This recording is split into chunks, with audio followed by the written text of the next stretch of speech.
Կարող է վաղ հիշեմ, բայց ուշ կլինի։ Մի խոսքով, մի քիչ պատմի, քանի ես չեմ գնացել, չեմ նվագել։ Thank you guys. You need anything else? You too, thank you. No, thank you very much, Samuel. Thank you very very much. Samuel. Դու ստեղ ես միշտ։ Ես միշտ ստեղ եմ, ես երբեմն կատակ եմ անում ու ասում եմ ես պահակն եմ ստուդիոյի, որտեղ միշտ կարելի է ինձ այստեղ գտնել։ Շատ ուրախ եմ քեզ տեսնել։ Ես էլ Արմեն ջան, սպասում էի շատ։ Հիշի թե ովքեր են քո նախնիները։ Մենք հարևաններ ենք։ Այո։ Այո։ Գիտես ինչը ես շատ կարոտում եմ, ընկերներիս եմ կարոտում։ Այ, լավ։ Եվ Միկրոֆոնը դեպի շատ ուժեղ ոգեշնչում եմ հայրիկի երաժշտությունը։ մի քանի մետր հարևաններ ենք։ Փաստորեն սենց։ Ոսկե շրջանը արվեստի մենք կվերադարձնենք մեր երկրում, մեր հայրենիքում։ Դուրը ծեծում են, տատիկս դուրը բացում է, ու դիմաց է կանգնած Արնո Բաբաջանյանը, դեպի վերև, լույսերը որ դեպի վերև լինեն, հա։ Ես երևի շատ հաջողակ մարդ եմ։ Արի սուրճ խմենք։ Սենց։ Կարող ենք արդեն սառել է մի հատ նորը խմենք Արմեն ջան։ Ողջույն բոլորին, այսօր Քյոլնից, Գերմանիայից ողջունում ենք ձեզ, իմ շատ սիրելի զրուցակից է դաշնակահարուհի Արուս Աճեմյանը և մենք River Studio-ում ենք, որը որ շատ հայտնի տեղ է, բայց ամեն ինչ հերթականությամբ կգանք, ողջույն Արուս ջան։ Ողջույն Արմեն ջան։ Շատ ուրախ եմ, որ մենք վերջապես հանդիպեցինք, տեղից սկսենք, երկրորդն էլ հանդիպեցինք վերջապես Գերմանիայում, որովհետև հա միշտ ինչ որ տենց Հայաստանում եղել է որ հանդիպել ենք, բայց շատ մոտիկ իրար ապրելով գերմանական կյանքը մեզ ստիպում է որ չհանդիպենք, հա։ Շատ ուրախ եմ որ մենք այսօր զրուցելու ենք։ Ես էլ եմ շատ ուրախ, անկեղծ ասած շատ էի սպասում։ Արմեն ջան, հուսով եմ հաճելի զրույց կունենանք։ Միանշանակ։ Արուս ջան, միանգամից անցնելով թեմաներին, արդեն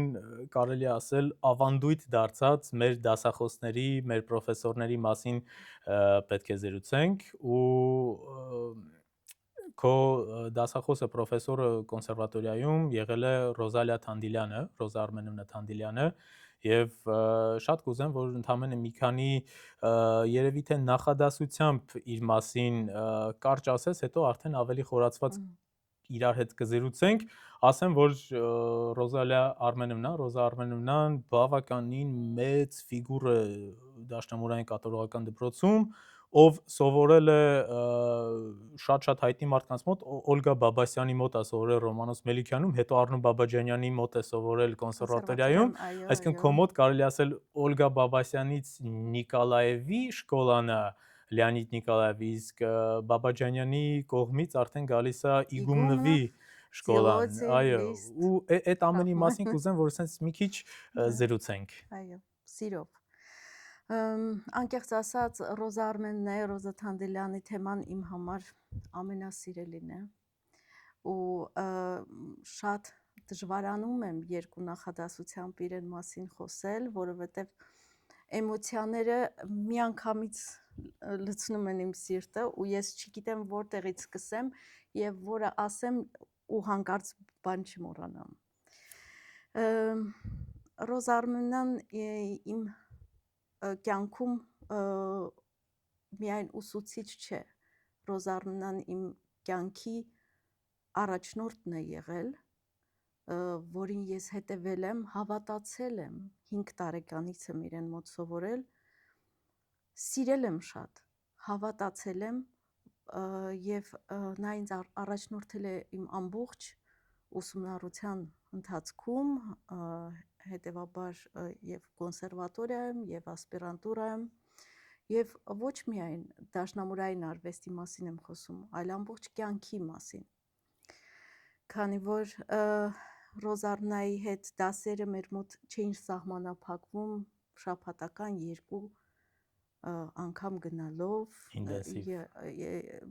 բացարձակապես դա ամեն օր էր, սկսած 5 տարեկանից, ամեն օր այնպիսի մի զգացողություն էր ու այդպես էլ կար, որ նա ինձ վերցրել է այսպես ու զարգացնում է այդ զգացողություն եւ ամեն օր եւ անշահախնդիր, այ ինչի մասին կուզենայի խոսել, որը այսօր գրեթե չի հանդիպում։ Բացառիկ բան է, այո։ Բացառիկ բան է, անշահախնդիր, անմնացորդ նվիրումով, սիրով, միևնույն ժամանակ շատ խստապահանջ ուսուցիչ է Թանդիլյանը եւ հատկապես իմ նկատմամբ լինելով նաեւ ինձ ինչպես ինձ ծնող, ինչպես ընկեր, մի խոսքով այս թեման անծայրածիր է իմ համար, ուղղակի կասեմ մի բան, որ ես երախտապարտ եմ ամբողջ իմ սրտով իրեն եւ անչափ սիրում եմ իրեն։ Ամենակարևոր բառերն են դասախոսի սերը, որը հայտնում է ուսանողը, դա շատ կարևոր է ու անշահախնդիր ասելով, այո, շատ քիչ դասախոսներ կային ընդհանրապես ու կան, որից մեկը նաև իմ դասախոսը Սիգե Գերգյուղի Սարաջյանը, ով իրոք անշահախնդիր տարիներ շարունակ ձեռքից բռնած տանում է ուսանողին եւ իրոք շատ կուզենամ մի քիչ մենք հիմա ավելի մասնագիտականորեն խորանանք, ինչ ընդհանրապես մեթոդիկաներ կան, որ դու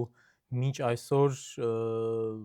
օգտագործում ես, մինչ այսօր ինքդ քեզ դասավանդում ես նվագելուց, մինչ այսօր անընդհատ դրանք քո մտքում են, որովհետև կարծում եմ մեծ գիտելիքները, որ ունի Ռոզա Թանդիլյանը, դա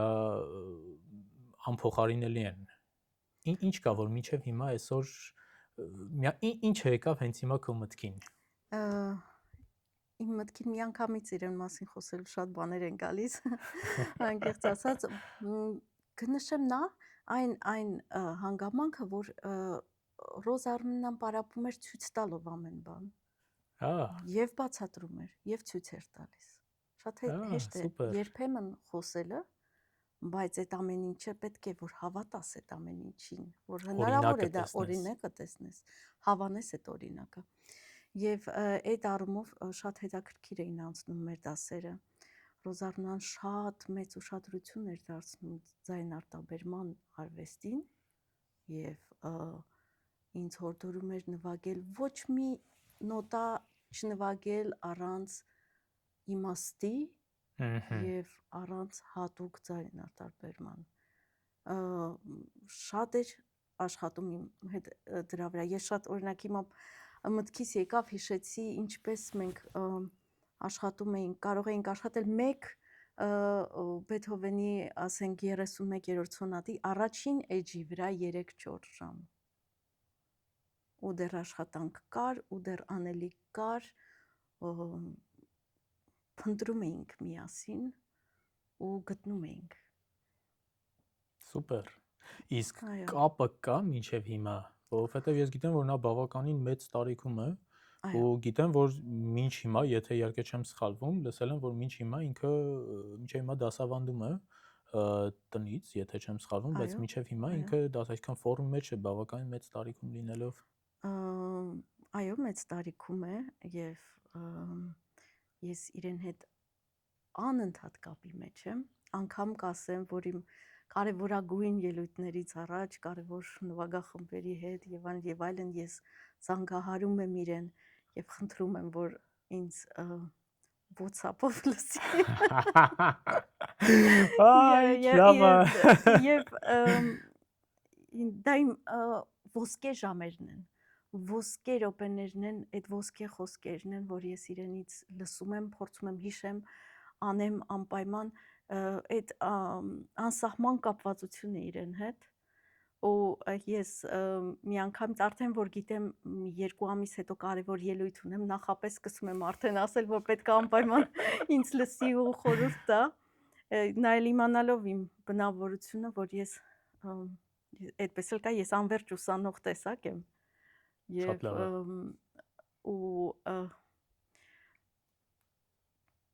միշտ առաջնային համերգից առաջ ուզում եմ, որ Ռոզա Արմենյանի կարծիք իմանամ իմ մասին։ դա ինձ մեծ ուժ է տալիս Ֆանտաստիկ։ եւ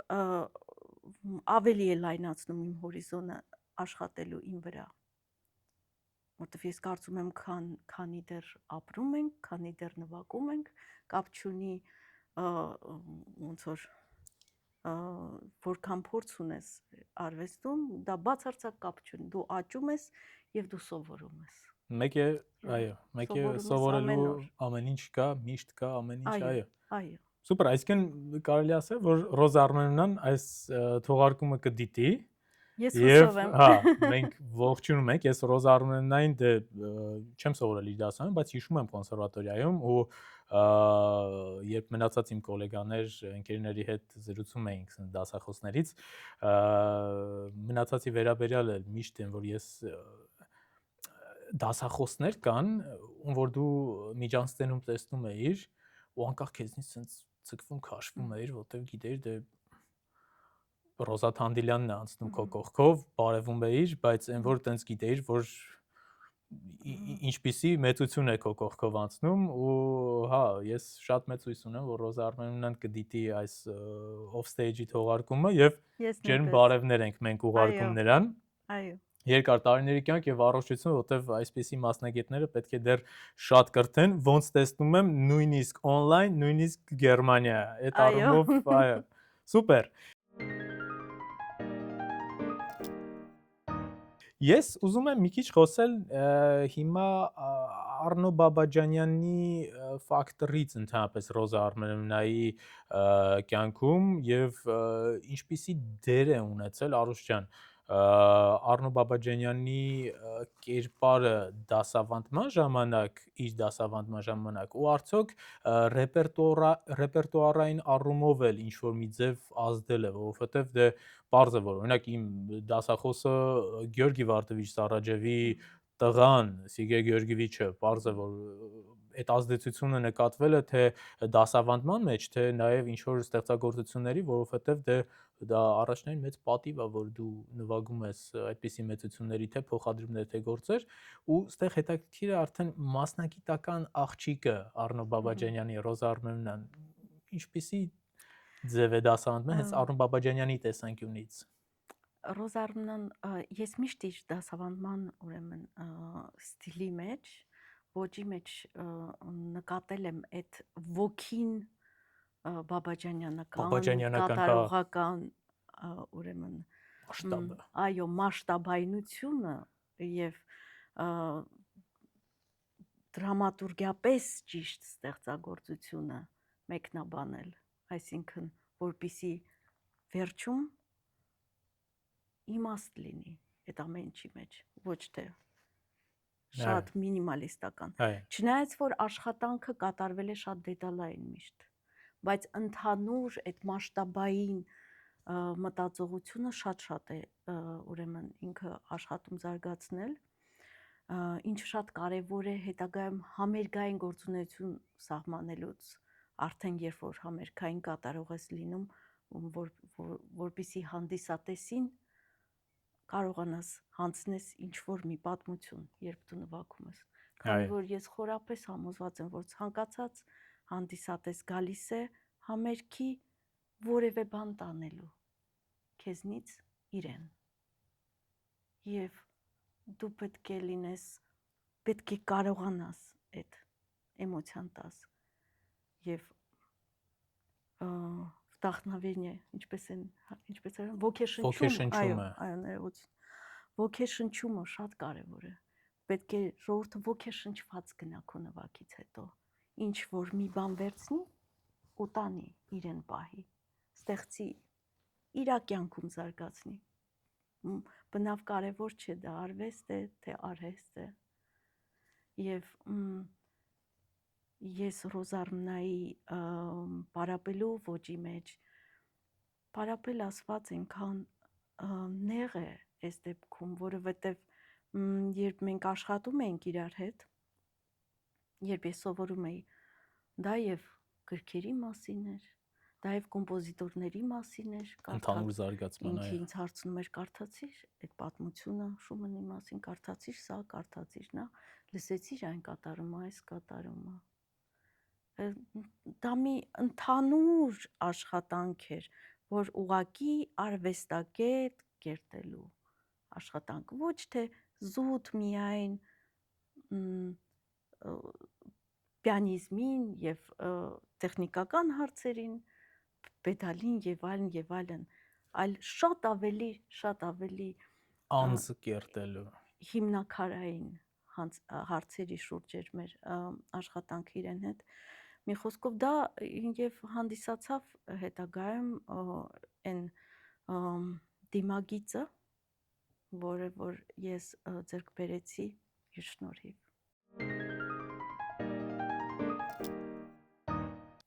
Սուպեր, ֆանտաստիկ։ Բաբաջանյանի թեման շարունակելով, ես միշտ փորձում եմ ընդհանրություններ գտնել իմ զրուցակիցների հետ, հասկանալ եւ այլն, բացի դրանից, որ դաշնակահար ենք եւ այլն, մենք երկուսս եղել ենք Բաբաջանյանի մրցույթի ժյուրիի անդամ։ Այո։ 2023 թվականին, այո։ Ու ինձ շատ հետաքրքիր էր լսել քո կողմից կարծիք, դե բավականին ժամանակ է անցել, արդեն ավելի քան 2 տարի է անցել, ու ինձ հետաքրքիր է ընդհանրապես օրինակ այդ ամբողջ գիտելիքները, որ դու ստացել ես, քո կյանքի փորձը, որ դու ձեռք բերել ես, քո բոլոր համերգները, քո բոլոր ձայնագրությունը եւ այլն, ընդհանրապես ինչ տպավորություն ունես, ոչ թե մրցույթից մրցույթ անցնում է միշտ բավականին բարձր մակարդակի վրա, այլ երեխաներից, որոնք էլի բարձր մակարդակ ունեն, ընդհանրապես ինչ տպավորություններ ունես դու Բաբաջանյանի մրցույթի որպես ժյուրի երեխաներից, այդ երիտասարդ լավ սերունդը, ովքեր որ նվագում են, այդ ամբողջ տեսանկյունից նայելով, օրինակ ինչ կասես մի երկու բառով։ Նախ եւ առաջ պետք է ասեմ, որ Բաբաջանյանի մրցույթի մասին ես շատ բարձր կարծիքի եմ, որովհետեւ անցկացվում է միշտ բարձր մակարդակով եւ շատ պրոֆեսիոնալ ժյուրիի ուրեմն ներկայությամբ եւ շատ մաքուր մթնոլորտում, որը որ այսօր հատուկ չի այնքան էլ, որը որ ես շատ սիրում եմ։ Այդ կապակցությամբ միշտ արտահայտվում եմ եւ սիրով մասնակցում եմ։ Մենք ունենք շատ լավ երեխաներ, երբեմն կարդում եմ ոմանց կենսագրությունը երեխաների, ուղղակի այսպեսի մի դող է գալիս վրաս, որովհետեւ մի քանակություն է մրցույթների, որ ուղղակի անհասկանալի է պատկերացնել, որ 12 տարեկան երեխան կարող է այսքան մրցույթ շահած լինի եւ գիտեք, կուզենայի Արմեն ջան, որպեսզի ուշադրությունը երեխաների ուսուցիչների կողմից թեքվեր ավելի շատ դեպի արվեստ եւ ինքնակրթություն, քան այդ մրցույթ շահելու այդ սպորտային հետաքրքրությանը։ Դա շատ լավ է, դա օգնում է զարգանալ եւ այլն, բայց դա երբ որ չափը անցնում է, իսկ մեր մոտ անցնում են վստահաբար եւ ոչ միայն մեր մոտ, դա դառնում է սպորտ։ Եվ երեխան սկսում է մտածել միայն նրա մասին, որպեսզի հաղթի մրցույթը, հասցնի ծրագիրը, իսկ երեխային պետք է կրթել որպես արտիստ։ Այ դրա վրա կուզենայի, որ ուսուցիչները մի քիչ հիմք դնեին, որովհետև երբ որ ետադարձ հայացք եմ գցում, եւ 10 տարի առաջ նույնպես մենք ունենք շատ փայլուն երեխաներ, որոնք հաղթում էին շատ մրցույթներ եւ այլն, այսօր շատ քչերին եմ տեսնում։ Նույն երեխաներից, որոնք որ նվագում են, բեմերում են, որոնք որ ներկայացնում են հայ կատարողական արվեստը։ Ինչ եմ ուզում ասել, որ կցանկանայի, որ ավելի ուշադրություն դարձնեին երեխայի կրթության որպես արտիստ կրթելուն, որպես երաժիշտ զարգացնելուն եւ մի փոքր շեղեին ուշադրությունը այդ սպորտային մրցույթների հանդեպ սպորտային հետաքրքրությունից։ Դա լավ է, բայց չափի մեջ։ Այո, չափի մեջ, այո։ Մրցույթները իրա բավականին լավ տեղ ունեն զուտ այդ անընդհատ ֆորումի մեջ մնալու այդ մրցակցային։ Այո։ Ես համաձայն եմ քո հետ, որ իրոք որպես անհատ կրթել այլ այդ սպորտային հանելը շատ ճիշտ է։ Այդ բալանսը ընդհանրապես, երբ որ ամեն ինչ բալանսավորվում է, դա ամենաչափի մեջ գեղեցիկ ամեն ինչ այդ առումով, այո, ես լրիվ համաձայն եմ։ Սուպեր։ Մի հատ ստոպ տա։ Կարճ ֆայլեր լինեն էլի, որտեղ մեծ չլինեն։ Լավ ենք, չէ՞ գնում։ Շատ լավ, շատ հետաքրքիր, հա։ Շատ լավ է գնում։ Եթե հարցեր կան, որոնք որ տենց դուք ուզես քննարկել, կարող ես դու էլ ինչ-որ բան, եթե չէ, մենք սենց բանով Հա, գնանք։ գնանք։ Արուշ ջան, այս վերջերս դու նվագել ես Ախանի սիմֆոնիկ օրկեստրի հետ։ Եվ այս վերջերս չէ, ճիշտ եմ, հա, այս վերջերս, հա։ Ու Ախանի սիմֆոնիկ օրկեստրի փորձի վրա ես ուզում եմ մի քիչ Գերմանիայի մասին էլ խոսենք, ու առաջինը ընդհանրապես ինչպիսին էր փորձը Ախեն սիմֆոնիկի հետ նվագելու, որտեղ դե Ախեն սիմֆոնիկը տարիներ շարունակ ղեկավարվել է Հերբերտ ֆոն Կարայանի կողմից, ու այդ ամբողջ լավ իմաստով ծանրությունը Ախեն սիմֆոնիկի հետ ոնց էր ընդհանրապես այդ փորձը։ Անկեղծ ասած իմ համար էլ է շատ կարևոր, որովհետև ես նոր եմ տեղափոխվել Գերմանիա եւ դա իմ առաջին մեծ համերգներից էր, այսինքն մեկ համերգ չէր, երկու անգամ էի նվագում, Լիստի երկրորդ կոնցերտը իրար հետևից 2 օր եւ շատ հետաքրքիր փորձառություն էր, նվագելով շատ տարբեր նվագախմբերի հետ իմ ամբողջ կյանքում ես շատ հավանեցի վերաբերմունքը նախապես ինչպես էին համերգին պատրաստվել Երաժիշտները եւ երաժիշտները եւ բոլոր այդ տեխնիկական հարցերը, որտեղ պետք է ես պարապեմ, չէ՞ որ ես Քյոլնում եմ ապրում եւ այնտեղ գնացել էի համերգի, որտեղ պետք է պարապեմ, ում հետ պետք է հանդիպեմ, որ րոպեից որ րոպեն դիրիժորի հետ պետք է խոսակցություն ունենամ։ Գերմանական։ Հա, այդ ճշտապահությունը անկեղծ ասած ես սիրում եմ։ Ես ինքս կարծում եմ ինձ համարում եմ կազմակերպված եւ ինձ դուր եկավ այդ ճշտապահությունը։ Երբեմն լինում է, չէ, որ համերգ ունես 2 օրից ոչ դիրիժորն է զանգել, ոչ փորձի են կանչել ու դու մտածում ես, իմ հետ շատ է պատահել անկեղծ ասած, որ մտածում ես դե դու մեծ փորձ ունես, մի բան կանես, ուրիշ ճար չկա, բայց դա սարսափելի է անկեղծ ասած, այս դեպքում շատ հաճելի էր այս կազմակերպվածությունը եւ իմ համար, քանի որ իմ առաջին մեծ ելույթներից էր Գերմանիայում ունենալ sold out 2 համերգներ, լրիվ վաճառված տոմսեր, ոտնկայս ծափահարություններ եւ հետո փայլուն ուրեմն հոդվածներ։ Սուպեր։ Բարձր գովասանքի խոսքերով շատ հաճելի էր։ Այդ ամենը ինձ շատ ոգևորում է, բայց երբևէ չի կանգնացնում։ Ես փորձում եմ աշխատել իմ վրա եւ միշտ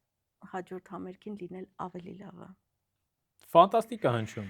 Շատ լավ հնչում։ Հիմա վերադառնալով Գերմանիա, մի հատ ուղղակի բան ասեմ, էլի միկրոֆոնը մի քիչ դեպի քեզ էլի պտտացրա, որ դեպի վերև։ Այդ տենց, հա, սուպեր։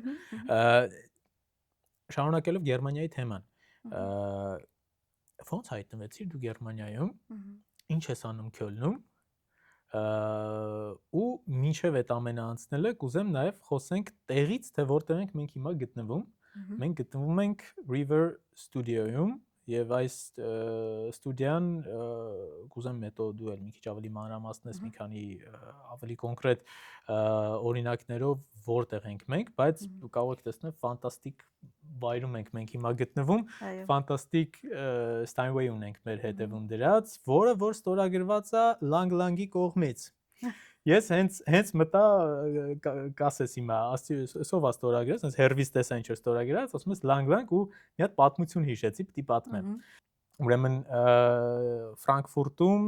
մի քանի տարի առաջ համերգ ունեի, Harvard Club-ը Գերմանիայի հրավիրել էր ինձ համերգի ու հենց Steinway Ֆրանկֆուրտի դահլիճում էր ու ինձ ուրեմն տալիս են մի հատ Steinway, որը ես պետքա նվագեմ, որի մեջ հենց Lang-Lang-ի ստորագրությամբ Steinway-ը ու դու չես պատկերացնի ինչ գործիք էր։ Երևի թե իմ նվագած ամենալավ գործիքներից մեկն էր։ Չեմ ասի ամենալավը, որտեվ իրոք ամենալավերից մեկն էր ու լանգլանգի ստորագրությունը դա այդ գործիքի արժեքը դու չես կարողում պատկերացնել ինչքան էր բարձրացրել Ես կարող այսինքն եմ ինքը պատկերացնել։ առանց դրա Ահա։ Սպիրիոն էր եթե չեմ սոմ գիտես Սպիրիոն որ Մհմ։ ինքն իրեն էլ է նվագում այսինքն Այո, մի բան այո։ ձայնագրում ես հետո աբսոլյուտ նույն Մհմ։ բանով ակուստիկ ձևով ոչ թե ձայնագրությամբ այլ գործիքի ինքն իրեն նվագում է դա Մհմ։ ու քիչ է որ ինքը ամենաթանկ Steinway-ներից էր լանգլանգի ստորագրությունն էլ ընդհանրապես էր դա աստղաբաշխական սարքել Մհմ։ ու ես այդ օրը այսօրապես հիշում եմ հենց միայն այդ գնի համար ինձ որ ասցին ինչքան ես մը չեմ ասի բայց այդ աստղաբաշխականն էր հիմա նույն ձև աստղաբաշխական ես կարող Այո, եմ ասել գործիք էլ մեր հետևն է դրած ու ես այդպես էլ այնքան կա։ հիմա իմ մեջ երկու հոգի է կռվում մեկը որ ինձ ահա որ հաճելի ու հետաքրքիր է զրույցը Եվ մյուս կողմից ես մտածում եմ երկու դաշնակար ինչ են անում դաշնամուրի տեսքում, եթե sense գործիք կա, Գործիք կա։ կարող են նվագել։ Մի խոսքով, մի քիչ պատմի, քանի ես չեմ գնացել, չեմ նվագել։ Որ հարցից սկսեմ, գործիքից, Տեղից թե Գերմանիա գալուց։ արի տեղից խոսենք։ Նախ Այո։ շատ շնորհակալություն այստեղի տնօրինությանը, որ թույլ տվեցին մեզ այստեղ նկարահանում անել։ Այո, Մի քիչ շատ տեղից շնորհակալ եմ։ խոսի ու sense սահում Գերմանիա։ Այսպես ուրեմն մենք գտնվում ենք Eden River Records ստուդիոյում, River ստուդիոյում, որը նաև Eden River Records ուրեմն ձայնագրական հայտնի ուրեմն լեյբլի ձայնագրման վայրն է հանդիսանում եւ այս գործիքը, որը որ մեր ետևում է գտնվում, Steinway-ի է եւ աշխարհում համարվող լավագույն գործիքներից մեկը նվագված շատ մեծ անվանի եւ նշենք լանգլանգ ինչպես նշեցինք Լեոնսկը Վոլոդես Սակալով բոլոր մեծերը հիմա չեմ կարողանում բոլորին հիշեմ չմոռանամ Մարտ Արգերիխ շատ անգամ նվագել է գործիքի վրա մի խոսքով մեծամեծ դաշնակահարներ ու իմ համար հիմա շատ մեծ պատիվ է նվագել այս գործիքի վրա եւ իմ առօրյան անցնում է այս սենյակում առավոտվանից 8-ից մինչև 10-11-ը ես պատիվ ունեմ պարապելու այս գործիքի վրա եւ ձայնագրվելու քանի որ եւ դա հանդիսացավ նաեւ պատճառ ինչու ես եկա այստեղ ինձ ուրեմն հրավիրեցին այստեղից իմ պրոդյուսեր եւ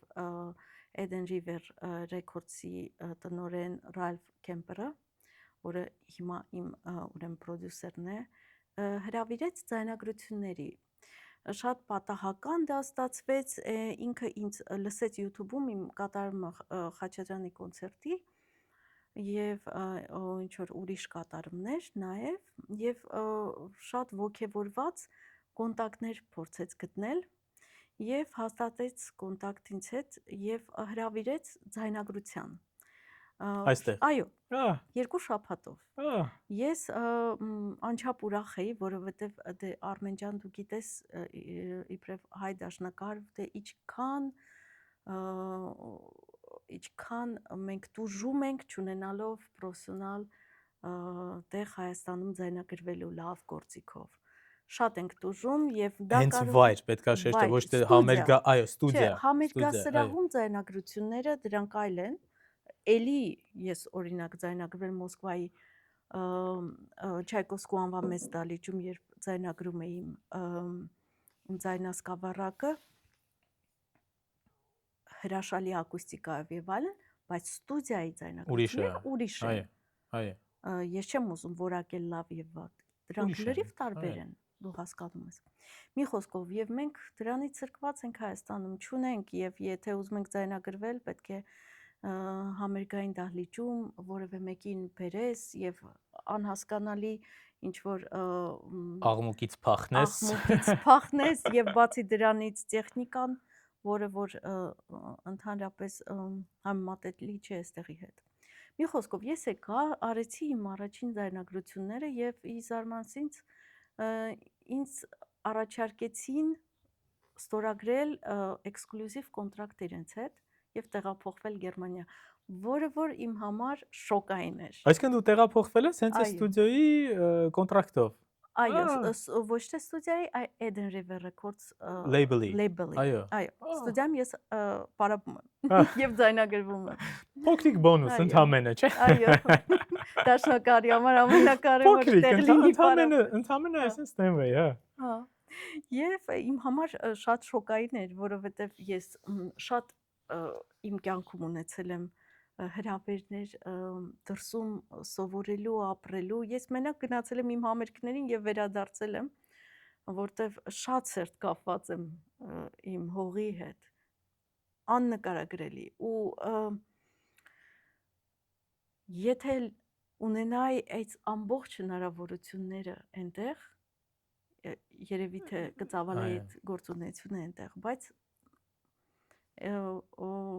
դա առաջարկվեց ինձ Գերմանիայում, Շանսը պետք չէր բաց շանսը թողնել։ պետք չէր բաց թողնել, այո, որովհետև մի քիչ սենց անհավատալի պայմաններով էքսկլյուզիվ կոնտրակտ եւ ես եւ աղջիկս տեղափոխվեցինք Գերմանիա։ Մենք հեսա քո աղջկանից Այո։ խոսել ենք մի փոքր անց։ Մի լրիվ ուրիշ իրականություն, բայց շատ իմը, այսինքն ես ամբողջովին երաժշտության մեջ եմ առավոտից երեկո եւ ամեն ինչ արվում է, որպեսզի ես էլ ավելի շատ մխրճվեմ իմ արվեստի մեջ։ Սա իմ համար ուղղակի ֆանտաստիկ հնարավորություն է, ինչի համար շնորհակալ եմ շատ պարոն Ռալֆ Քեմփերին, ինչպես նաեւ Աստծուն ինձ այս հնարավորություն տալու համար։ Ֆանտաստիկ։ Ու մենք քիչ առաջ տեսանք, չէ՞։ Այո, Ինքը մեզ դիմավորեց, այո։ այո։ Եվ եկավ մի հատ նայի ինչպես է կադրը եւ Այո։ այլն եւ այլն, ու նաեւ շնորհակալություն սուրճի համար, որովհետեւ այդ մի քիչ ես հիմա հումորին տալով ասեմ, որ այս քանի օր թողարկումն է off stage-ի ու երբ որ մենք սուրճ ունենք, այդ բացառիկ Ուրիշ բան է, է չէ՞։ ու սենց գործիքից ընդամենը մի քանի մետր են կողմ սուրճ խմելու, ուղղակի էքստրիմ է, բայց շատ հաճելի։ Մի հատ ստոպ տամ։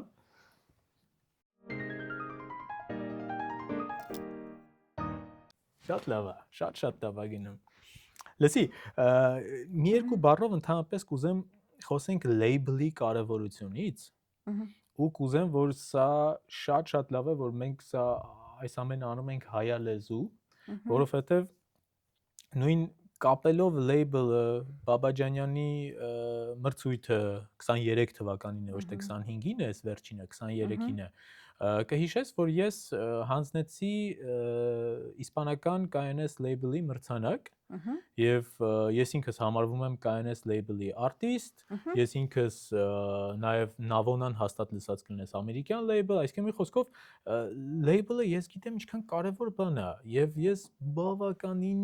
չեմ ասի դժվարությամբ, բայց համոզել եմ KNS classical label-ի տնօրինությանը, որ այդ մրցանակը ես կարողանայի այդ հնարավորությունը տալ Հայաստանում,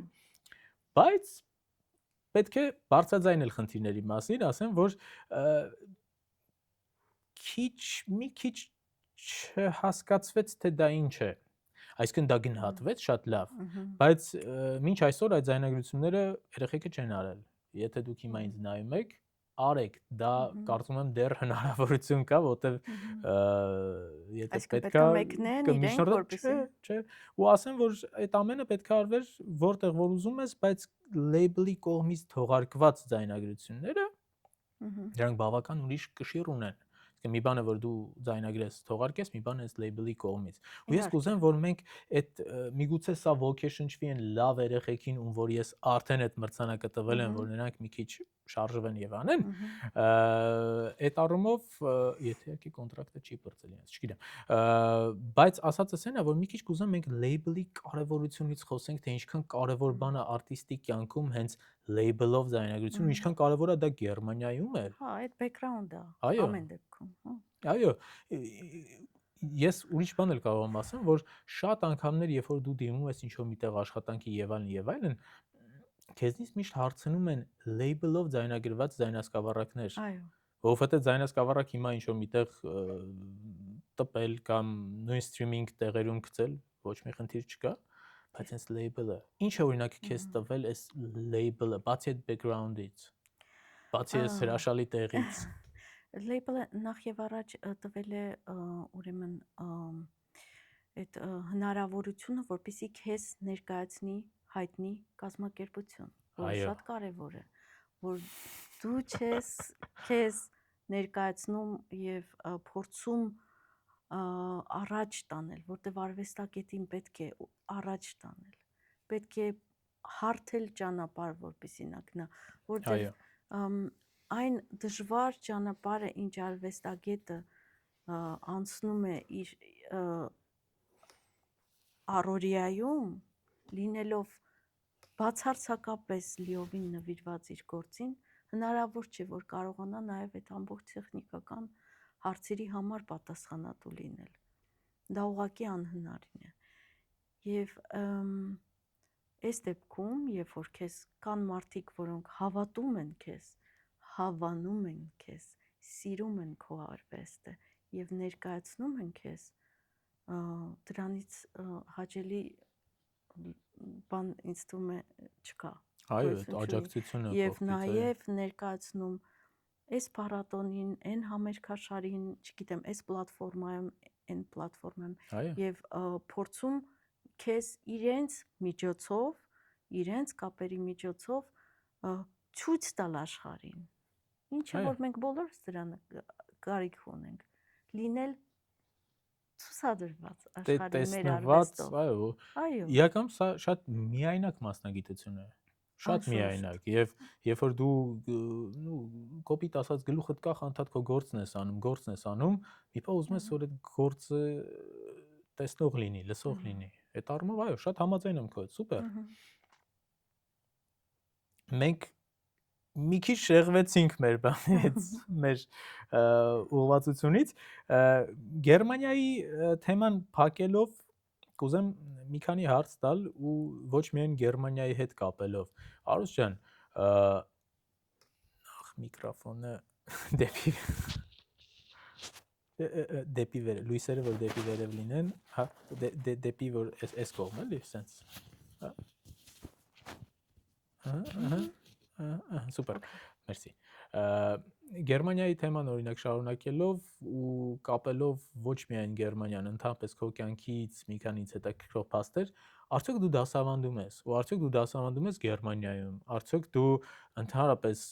ուզում ես դասավանդել, կամ եթե չես դասավանդում, ինչի չես դասավանդում։ Ես այս պահին չեմ դասավանդում, բայց շատ երկար տարիներ դասավանդել եմ Երևանի Պետական կոնսերվատորիայում, քիչ ժամերով, որովհետև նաև ծավալում էի մեծ համերգային գործունեություն, սկսած դեռ իմ ասպիրանտուրայի ժամանակվանից ես դարձա իմ ուսուցչի ուրեմն ասիստենտը եւ այո, եւ 2 տարի հետո ունեցա արդեն իմ անձնական ուրեմն դասարանը։ Ես դասավանդմանը մոտենում եմ շատ լուրջ։ Չեմ համարում, որ իմ ազատ ժամերին սենց մատերի արանքով նայելով եւ արագ ոնց որ ասած այդ գալոչկան դնելու համար, որովհետև դու փոխանցում ես մի դպրոց, կատարողական դպրոց, դու պատասխանատու ես ինչ որ մի այլ արտիստի կայացման կամ չկայացման համար։ Եվ ես բացարձակ չեմ կարողանում ընկալել այն մարդկանց, ովքեր որ նվագում են եւ իրենց ուսանողների հետ ասիստենտներն են պարապում ամբողջ ժամանակ եւ իրենք երբեմն լսում են։ Ես չեմ ունեցել դա իմ կյանքում։ Ոչ միայն Հայաստանում, դա համատարած տեղ է։ Ես Հայաստանի մասին չեմ միայն ասում, դա համատարած է եւ իմ համար շատ լուրջ բան է։ Ես չեմ բացառում, որ ես կարողա նորից դասավանդեմ եւ որը ես անկեղծ ասած սիրով էի անում եւ երբ տեսնում ես որ դիմացինդ ընդունակ է եւ ծարավ է կրթվելու, սովորելու քեզանից, դա շատ հաճելի է իրական աշխատանք է եւ դու էլ ես սովորում։ Իհարկե, միշտ ես դու սովորում Անընդհատ դասավանդելիս, ամեն օր միշտ։ դու էլ ես սովորում, դու իր նվագի մեջ քո սխալները շտկում ես։ Քո նվագի սխալները։ Շատ Եվ շատ այսինքն ճիշտ բան ես շատ ասում։ կարևոր բան է դա։ Շատ կարևոր բան է, որովհետև երբեմն երեխաների մեջ եւ երիտասարդների մեջ այնպեսի մի պարզություն կա, որից որ կարելի է սովորել ու սովորել։ Դա էլ հենց հիմքն է մեծ արտիստի, որովհետեւ քո մեջ երեխան միշտ կենթանի լինի։ Երեխան մեջ մեռած չլինի։ Երբ որ շատ ես խորանում, երբ որ շատ ժամանակ կորցնում ես քո մեջի երեխային, այ դա չպետքա լինի։ Ամեն անգամ բեմում առաջին անգամ պետքա լինի։ Ամեն անգամ երեխայի նման մեծ ոգևորությամբ։ Դա նաև դասավանդման մեջ երբևէ չպետք է քեզ սահմանափակես, որ ամեն ինչ գիտես եւ ինքդ էլ սովորես։ Իհարկե։ Եվ դա շատ կարևոր բան է։ Ես սիրում եմ սովորել։ Լիովին քո հետ համաձայն եմ ու շատ լավ բան դասցիր, այս շատ կարևոր է, որ այս պետքա ֆիքսենք առանձին, որ դասավանդելուց դու ես սովորում։ Այս շատ կարևոր է ու ես այդ իմացել եմ միջև դասավանդելը, բայց դասավանդման ժամանակ ես դա արդեն զգացել եմ իմ մաշկի վրա, որտեղ լիքը բան կա, որ դու փորձում ես ինչ որ մի խնդիր լուծել ուրիշի փոխարեն, որ իրան այդ խորհուրդը տաս, դու այդ բանը լիքը բան սկսում ես հասկանալ, փաստորեն sense։ Ու այդ շատ հավես process է։ Լրիվ համաձայն եմ։ Մի հատ stop տամ։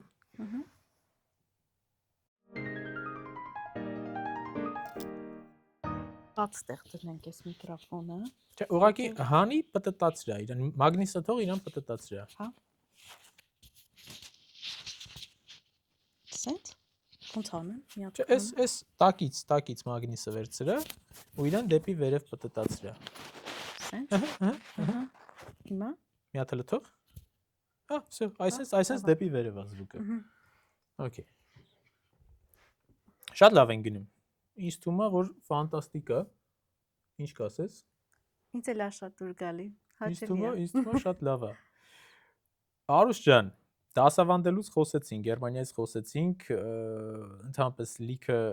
լավ բաներից խոսեցինք, բայց մի հատ շատ կարևոր թեմա կա, որ կուզեմ խոսել, Instagram-ը, որը որ մեր համար շատ կարևոր է, որը որ հիմա թե ցավոք սրտի, թե բարեբախտաբար այն հարթակներից է, որը որ ցույց է տալիս դաշնակահարի այն ամբողջ ակտիվությունը եւ ես սենց ասեմ, ես ու դու մեր Instagram-ները սկսել ենք գրեթե նույն ժամանակ։ Ես հասա 1000 հետևորդի ու մի ձև ինչ որ մի ձև բավարարվեցի, ասի, դե հետո մի բան կանեմ, քո Instagram-ը ես այսօր եմ ստուգել 42000 հետևորդ ունի։ Ու ես հետևում եմ, թե ինչքան մեծ ակտիվությամբ ես դու վարում քո Instagram-ը ու ասեմ, որ երբ որ մենք առաջ քանի տարիներ առաջ խոսում էինք, չգիտեմ, Instagram-ից երբեք դա պրոֆեսիոնալ հարթակ չէր թվում, իսկ հիմա այսօր դա այնքան մեծ բառիզբուն իմաստով աշխատանք է, ու երբ որ մարդիկ ասում են, հա լավ, ինչ որ չգիտեմ, Instagram-ը վարում, YouTube-ը, դա բառիզբուն իմաստով մեծ աշխատանք է, որը որ դու անընդհատ անում ես, անընդհատ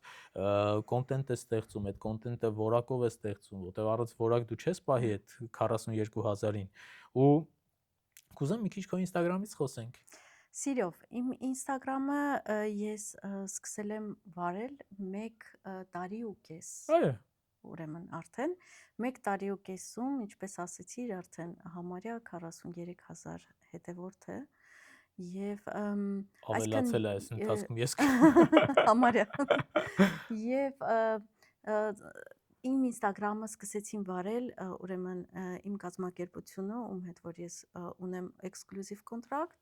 այո, իրենք սկսեցին վարել Instagram-ը եւ այդտեղ միայն վիդեոներ են, միայն կոնտենտը վերաբերվում է դասական արվեստին եւ որևէ այլ կոնտենտ կյանքից եւ մասնագիտական Միայն, եւ այո։ անգամ ինչ որ entertainment ինչ որ զբաղացնելու կամ ինչ որ այսպես ասած լայքեր հավաքելու Այո, այսպեսի որևէ բան չկա եւ չի կարող լինել, այնտեղ միայն այո։ կլինեն վիդեոներ եւ իմ կատարումները, ինչը ինձ համար անկեղծ ասած շոկային էր, որ կարելի է տենց կարճ ժամանակում ձեռք բերել այդպեսի մեծ հետևորդների բանակ, ինչը շատ պատասխանատու է ասեմ, որովհետեւ պետքա շատ կազմակերպված աշխատես Instagram-ի համար, որովհետև այդ ամենօրյա աշխատանքը եւ շաբաթվա մեջ մի քանի ուրեմն վիդեոների տեղադրումը պարտադիր է, որովհետև Աշխատանք է։ ինչ որ մի կերպ դու հետաքրքրել ես այս մարդկանց քո արվեստով եւ իրենք հետևում են քեզ, պարտավոր ես ուրեմն իրենց այդ երաժշտությունը մատուցես եւ անգամ չափազանց շատ նամակներ եմ ստանում եւ ունեմ շատ հնարավորություններ արդեն Instagram միջով համերգների Էդ է ուզում հարցնել, արդյոք քո կյանքը որպես դաշնակահար Instagram-ը որոշ ձևով փոխել է։ Մինչև դու պատասխանես, ասեմ, որ երբ որ ես շատ կարճ ժամանակում 1000 հետևորդ հավաքեցի ու հետո ասեցի, մի բան կանեմ ու ինչ որ տես կողքերից բան ու ես իրոք էլ չեմ զբաղվում, այսինքն ես կոնտենտ անդադ պոստում եմ, բայց այդ մարքեթինգային առումով այդ նույն ոգով չարեցի ինչ որ առաջին 1.5-2 ամսում, բայց ես այդ 1.5-2 ամսում հավաքած այդ 1000 քանի հոգուց ես ստացա բավականին լավ առաջարկներ, ուզում ասեմ, ես պատկերացնում եմ, ինձ հետաքրքիր 42-ի դեպքում ոնց է դա լինում։ Դե դա օրական բազմահազար նամակներ, որոնք ես բնականաբար ինքս չեմ կարդում եւ ամբողջ կազմակերպությունն է զբաղվում դրանով եւ պատասխանում։ Ես իհարկե մեծ հաճույքով հետևում եմ այդ կոմենտներին եւ շնորհակալ եմ այն բոլոր մարդկանց համար, որ ինձ մարդկանցից ովքեր ինձ հետևում են եւ սպասում են անգամ որ մեկ օր ուշանում է վիդեոն հարցնում են երբ է հաջորդը եւ այլն մեծ պատասխանատվություն է նաեւ հնարավորություններ համերգների հրավերներ եւ տարբեր ուրեմն դիրիժորների հետ համագործակցություններ որովհետեւ դեռևս իմ կոնտենտը ընդհանրապես շատ քիչ վիդեոներ կան դեռ 84, եթե չեմ սխալվում, թե 81 եւ այդ չափի համար ունենալ 42084, այո, այդքան հետևորդ, դա դեռևս այդպես չկա։ Այն մնացած բոլոր մեծ account-ների մեջ շատ ավելի վիդեոներ են դրված եւ երբ ես բազմապատկում եմ, պետք է որ հետական շատ հուսադրող է թվում եւ անկեղծ ասած հաճելի են այն բոլոր խոսքերին ինչ լսում եմ, իմ առօրյան շատ ջերմացնում են եւ իմ ձայնագրությունները պրոֆեսիոնալ, որոնք ես անում եմ եւ հատվածներ, որոնք ես Instagram-ում դնում եմ, ես ասում եմ ես, բայց դա ես չեմ անում։ Ես բավական հեռու եմ։ Քո անունից։ Այո, բավական հեռու եմ եւ տեխնիկայից եւ հեռախոսից եւ մնացած բոլոր այդ նոր տեխնիկական միջոցներից, այսպես ասեմ։ Եվ դա շատ հաճելի եւ պատասխանատու աշխատանք է։ Սուպեր։ Ով որ հիմա մեզ նայում է, ես հուսով եմ, որ շատ եք դուք, տեղից սկսենք։ Երկրորդը գրանցվեք անպայման, թե Արուսի Instagram-ին, թե իմ Instagram-ին, YouTube-յան այս ալիքին, հիմնական իմ YouTube-յան ալիքին, մի խոսքով ամենտեղ Արուսի YouTube-յան ալիքին, մի խոսքով ամենտեղ փորձեք գրանցվել, մնանք կապի մեջ ու ես հետևում եմ քո Instagram-ին։ Շնորհակալ եմ։ Ես նաև որպես խորհուրդ էլ կուզեմ մնացած դաշնակահարներին, вообще երաժիշտներին տալ, որ իրոք Instagram-ը այսօր շատ մեծ ուժ է։ Ու պետք է զբաղվել, այդ խորհուրդը ինձ էլ եմ տալիս, որ ինչ-որ մի բան չասեմ, այսքան հերիքա, պետք է իրոք ավելացնել եւ ավելացնել։ շատ ժամանակատար բան է, Շատ, շատ ժամանակատար եւ նաեւ պահանջում է ստրատեգիա։ այո, Կարծում եմ, եթե դա լիներ, ես որոշեի ինչպես վիդեոն կտրեի, երբ տեղադրեի, որ ժամին տեղադրեի, չէ՞ որ դրանք այդ ամեն ինչը նշանակություններ ունեն։ այդ ես եմ անում ամեն ինչը, ու այդ Ֆանտաստիկ Արմեն ջան։ բավական ժամանակատար է։ Անհավատալի է։ Այդ Ես կարծում եմ, ես դրա ժամանակը չի ունենա, որտեվ ըստ իմ բնավորության, եթե այնտեղ մի ժամ ազատ ունեմ, այդ ազատ ժամները կպարապեմ, ավելի լավ է։ Փառք Աստծո կան մարդիկ, որոնք դրանով զբաղվում են։ Ես իրոք շատ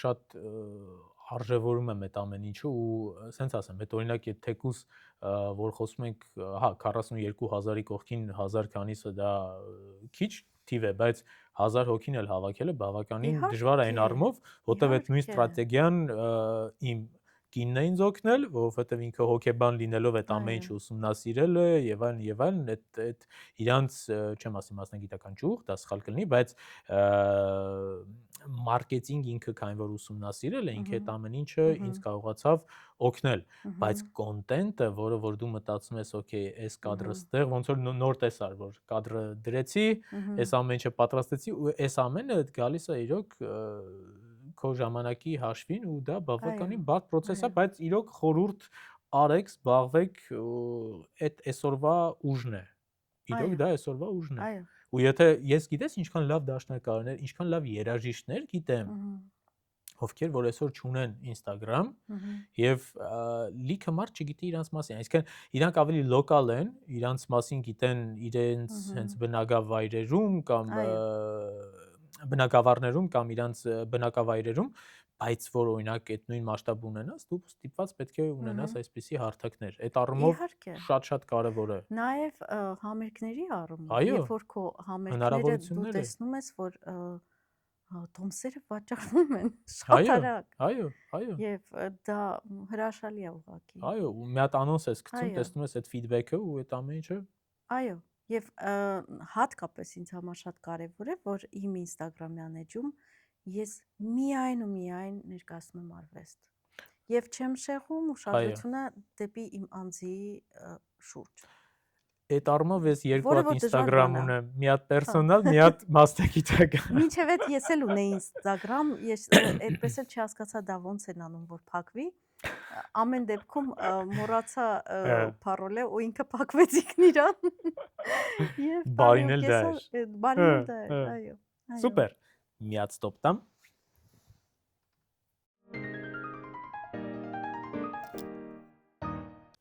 Ինչ կասես։ Շատ լավ անցնում։ Սուպեր։ Շատ հետաքրքիր։ Միկրոֆոնը օքեյ, ամեն ինչ լավ է։ Instagram-ից որ խոսեցինք, ես Instagram-ում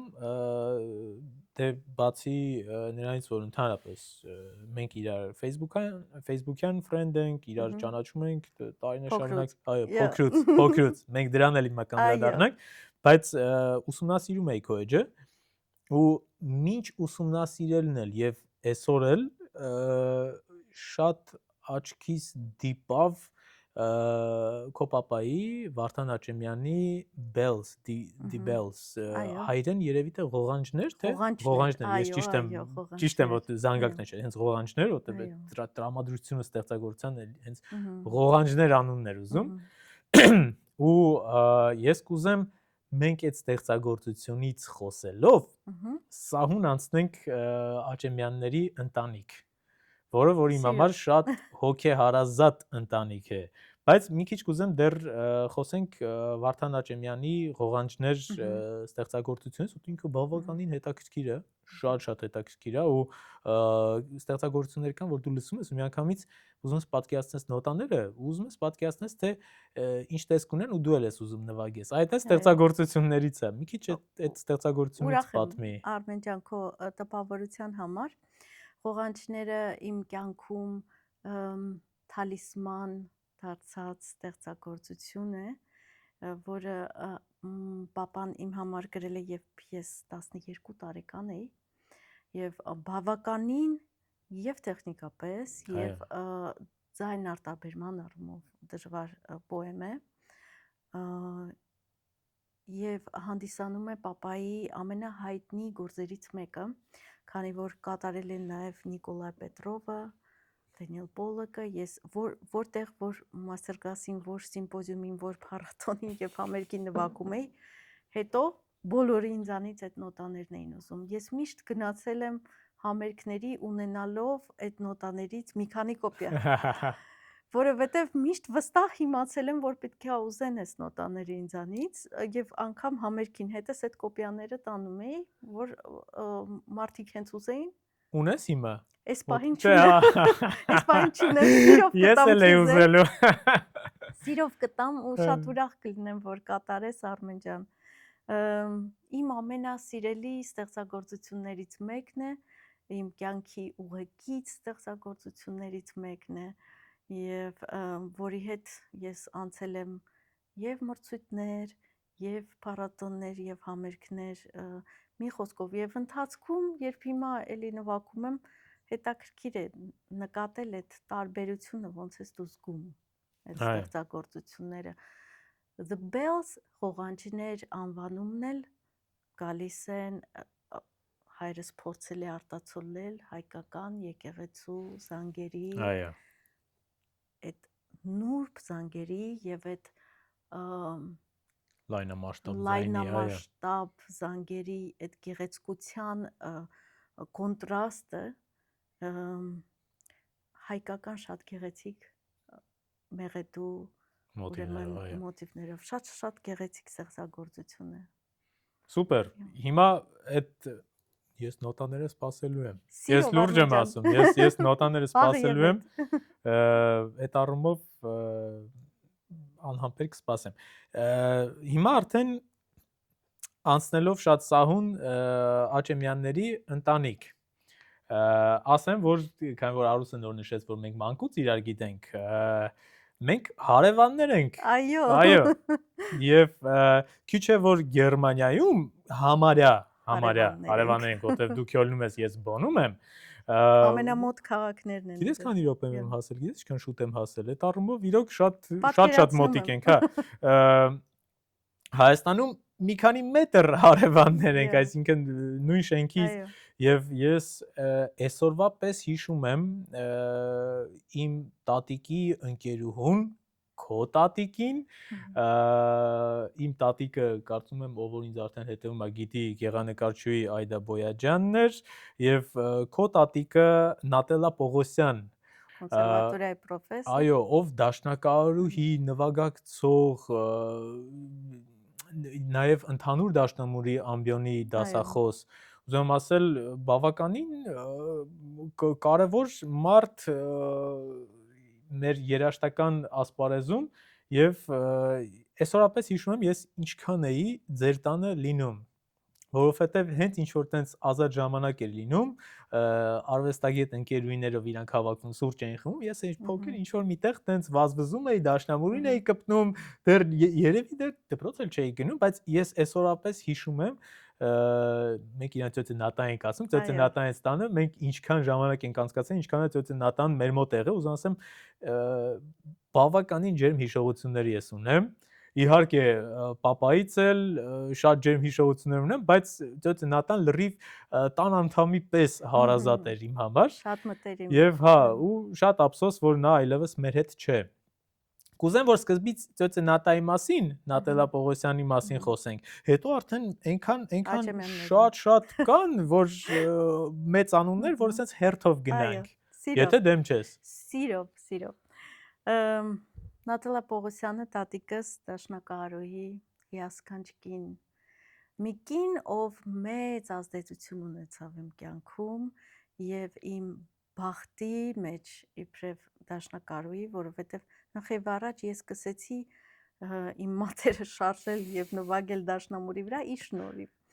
որովհետեւ նա սկսեց ինձ ուղղակի լսողությամբ սովորացնել իմ պապիկի երգերը նվագել, ու ինչի իմ մոտ ստացվում է շատ արագ եւ միանգամից եւ առանց որևէ դժվարության, ու ինքը ասեց, այս երեխան պետքա նվագի։ Չնայած որ ծնողներս բացարձակապես չեն ունեցել դաշնակահար դարձնելու ինչ որ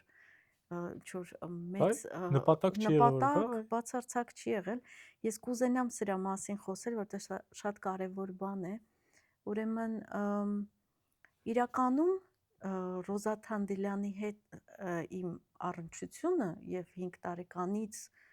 մինչ օրս այդ մեծ կապը, որ ստեղծվեց, դա իմ տատիկի շնորհիվ է եղել։ Ուրեմն ծնողներս դե որոշեցին բացարձակ լսողություն, ռիթմի զգացողություն, պարում, երգում, նվագում, դերասանական մեծ ունակություններ եւ բոլորը կարծում էին, որ ես կգնամ թերևս դերասանական ուղղությունը կշարունակեմ իմ ընտանիքի մյուս անդամների, տարան ինձ Չայկովսկու դպրոց ընդունելու Դաշնամուրի դասարան եւ այնտեղ տվեցին այսպիսի մի ցուցակ մայրիկիս, իդեպ մայրիկիս մասին կուզենայի նաեւ խոսել, ես էլ կուզենամ քիչ հետո, ուրեմն տվեցին մի ցուցակ մայրիկիս, որտեղ նշված էր դասախոսների անունները, որպեսզի մենք ընտրեինք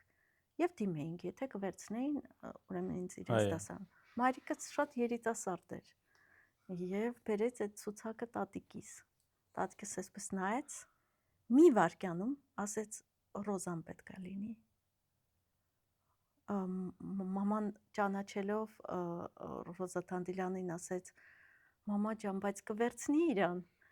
ինքը շատ զբաղված է, ինքը հայտնի ուսուցիչ, դաշնակահար, ինքը զբաղված», ասեց ես կզանգեմ իրեն։ Ես կզանգահարեմ իրեն։ Եվ տատիկս զանգեց, ասեց միայն Ռոզայի մոտ։ Կամ իր մոտ, կամ չի գնա, այսպես։ Այսպես է եղել։ Եվ տատիկս զանգեց, խնդրեց Ռոզա Արմեննային, Ռոզա Արմեննան լինելով իմ եւ տատիկի եւ հատկապես Ալեքսանդր Աճեմյանի իմ պապիկի մտերիմ ընկերուհին, համաձայնեց ինձ վերցրեց իր դասարան։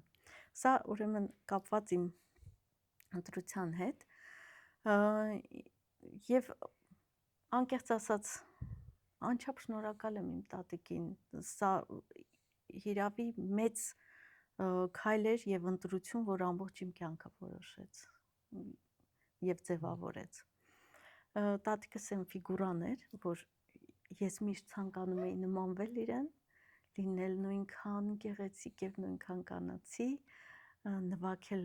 նույնքան ֆանտաստիկ եւ մի կին էր, որ ամեն ինչում էր լավը, թե ուտելիք պատրաստելու մեջ, թե իբրև կին իր ամուսնու համար, որովհետեւ ես տեսել եմ, թե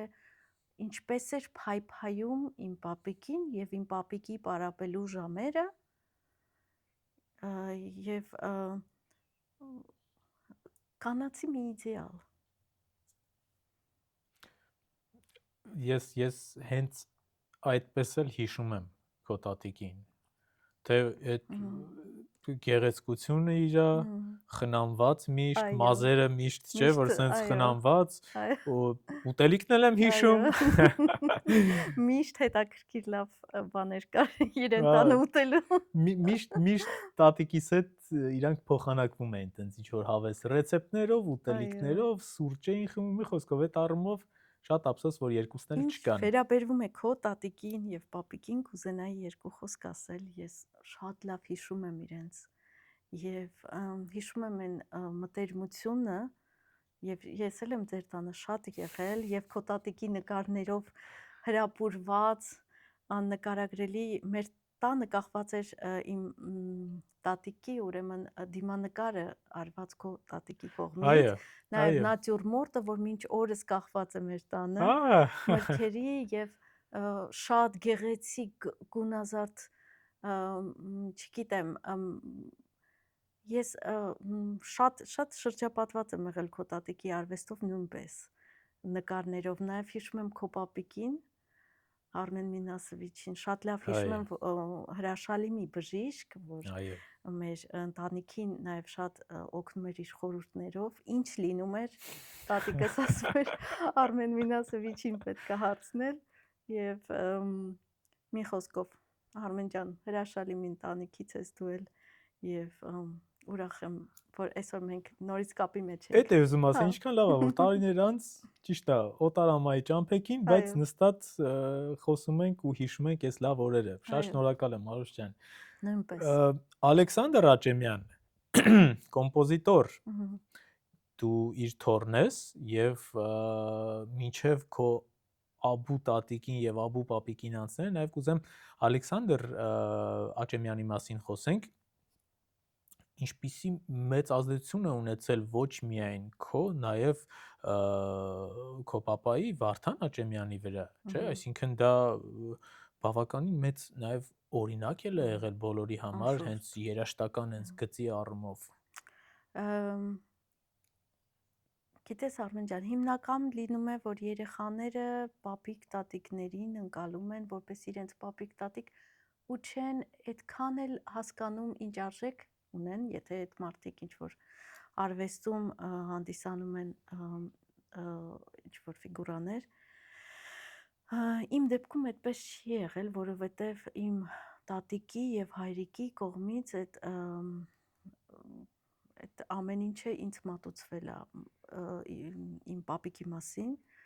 եւ ես շատ բարձ հասկանում էի, որ ես ինչ որ մի հրաշք երաժշտի հետ եմ ապրում ու ինքը պետքա պարապի ժամը 9-ից ու ես պետքա ձայն չհանեմ։ Ոչ մի ձայն չհանեմ Այ, եւ դռները փակվում են, բոլորը շշուկով են խոսում մյուս սենյակներում կամ խոհանոցում կար հարգանք։ Աննկարագրելի հարգանք իր արվեստի նկատմամբ եւ հենց իր երաժշտության ներքո եմ ես ձևավորվել շատ մեծ ազդեցություն է ունեցել իր երաժշտությունը իմ կյանքում, որտեղ դա եղել է առավոտից մինչ երեկո, ամբողջ օրը եւ վերաբերմունքը իրեն, իմ ընտանիքի անդամների եւ նաեւ կուզենայի նշել այն շրջապատը, որ նա ուներ, այսինքն բոլոր կոմպոզիտորները Ալեքսանդր Հարությունյան, Միրզոյան, Օրբելյան, Սարյան Խաչատուր, Ավետիսյան, իրեն մտերիմ ընկերները, որոնք որ գալիս էին իրեն մոտ, Արնո Բաբաջանյան, բոլոր այդ մարդիկ, որոնք որ շրջապատում էին իրեն, նրանք եղել են նաև իմ կյանքի եւ իմ մանկության մի անբաժան մասը եւ իմ արվեստում էլ շատ վաղ տարիքից ինձ նկատեցին բնականաբար եւ դարձան իմ արվեստի կնքահայրերը։ Պապիկս շուտ մահացավ,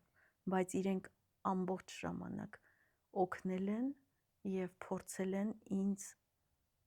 իմ ստեղծագործական ճանապարհին ուղեկից լինել եւ օգնել հասնել ոնց որ իմ ստեղծագործական բարձունքներին, ինչի համար շատ շնորհակալ եմ բախտին, որտեվ այդպիսի մարդկանցով շրջապատված լինելը դա իրոք բախտավորություն է, ինչի պակասը մենք այսօր շատ ունենք Հայաստանում, որտեվ գրեթե չկան առաջնորդներ, որոնց մենք կհետևենք այդ մեծ ֆիգուրաները, որոնք որ իրենց հետևից կտանեն սերունդներ,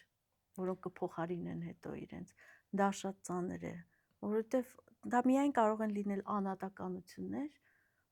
մեծ ժառանգություն թողած անհատականություններ։ Հուսով եմ, որ ժամանակը կշտկի այսօրվա մեր ունեցած բաց թողումները եւ մի օր այդ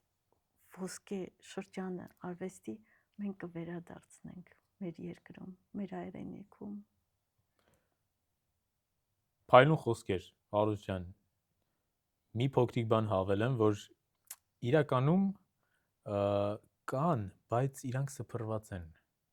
Իրանք Այո։ սփռված են, այսինքն դու գրեթե նույնը ասիր, ինչ որ ես եմ միշտ ասում, որ եթե բոլորով կենտրոնացած լինեինք Հայաստանում, դա խոսքը իմ եւ քո մասին էլ է ընդհանրապես բոլորով այդ ամեն ինչ ուրիշ ձև կլներ, բայց կյանքն է ստիպում ու հնարավորություններն են ստիպում, որովհետեւ բաներ կա, որ կյանքը մի անգամ ես ապրում ու այդ հնարավորությունները չօգտագործելը դա ուղղակի ես միշտ մտածել եմ, որ